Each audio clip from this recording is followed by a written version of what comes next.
This video could be subtitled, The Tale of Two Camera Bags. For the longest time, I used to carry this bag when I was traveling. It would have a couple of SLR cameras in it, a selection of lenses, and my beloved Canon 5D Mark II.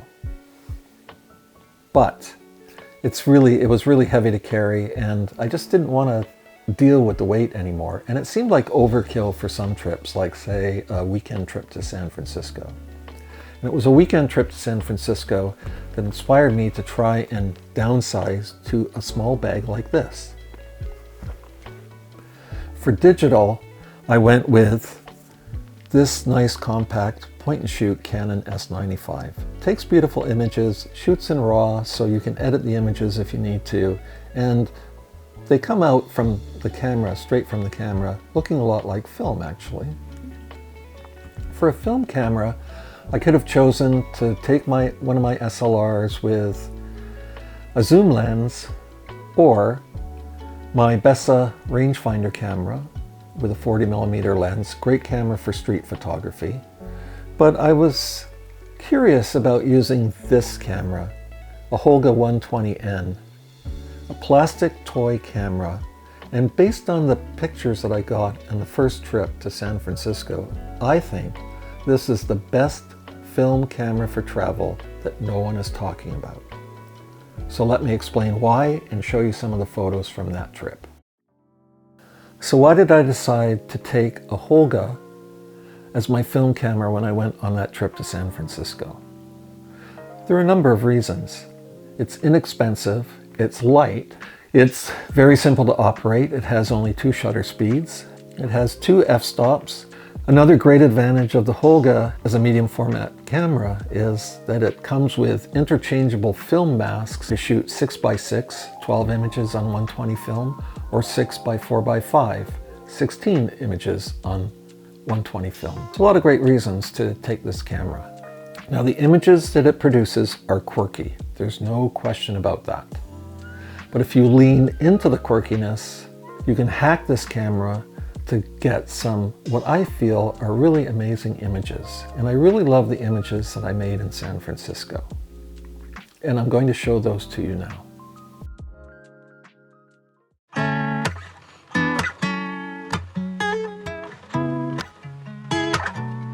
Step into the weekend, I'm stuck inside the sequence. It's like keeping it a secret. It's all I do, yeah, yeah. It's okay, it's alright. That's what I tell myself. I tell myself it's okay, it's alright. Do with it what you will. Tell me how you really feel. Dancing in the dark. Can you see what's come between us? Dancing in the dark.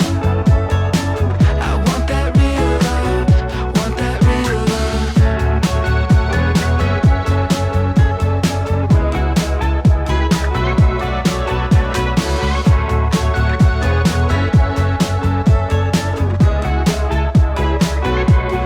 Pinch me if I'm dreaming. Wake me up inside this feeling. We're so in and out of season.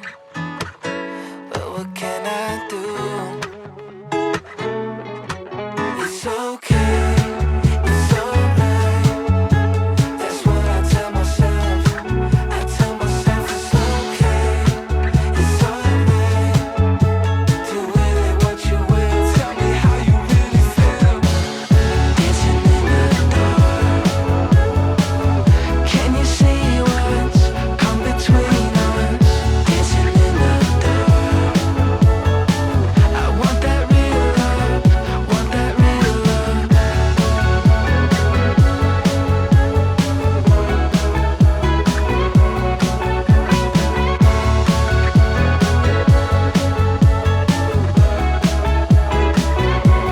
Step into the weekend. I'm stuck inside. So have I convinced you that this is the best kept secret in terms of a film camera for travel photography? The one that no one is talking about? I suspect it comes down to whether or not quirkiness is something that you're drawn to. And I get that. But even if it isn't something that you're drawn to, I'm going to suggest that you spend your $40, buy one of these cameras, and give it a try. Because even if ultimately you say, yeah, that's not really my thing, I tried it and nah, I don't really like it, it may still spark something that takes your photography to another level.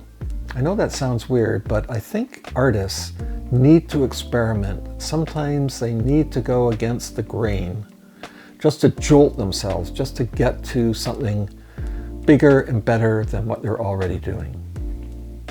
So if nothing else, this could be something that, ridiculously as it sounds, takes your art making to a new level, even if ultimately you think it's just not the camera for you. Thanks as always for watching. I really appreciate it. If you have any thoughts and would like to share them in the comments below, I would really appreciate it. Until next time.